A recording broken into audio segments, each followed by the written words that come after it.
Welcome to HVAC Master Technologies, where we bring you the best comfort you deserve. Today, we're going to show you how to use your air conditioning system efficiently to save energy and extend its lifespan. Tip number 1, set your thermostat to a comfortable temperature, typically around 78 degrees Fahrenheit, 25 degrees Celsius in summer. This helps reduce energy consumption while keeping you comfortable. By following this simple tip, you can save up to 10% on cooling costs. Tip number 2, keep your filters clean and replace them regularly.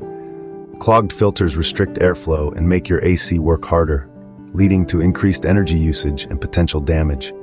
Regular maintenance not only saves energy, but also ensures your AC lasts longer. Ready to optimize your air conditioning experience? Follow us on Facebook, Instagram, Twitter, LinkedIn, and TikTok at HVAC Master Technologies. Have questions or need assistance? Send us a message on any of our social media platforms or WhatsApp us directly at 0530122467. Whether you're looking for brand recommendations, professional installations, or servicing for your existing AC, we've got you covered. Contact HVAC Master Technologies for all your air conditioning needs, bringing you the best comfort you deserve.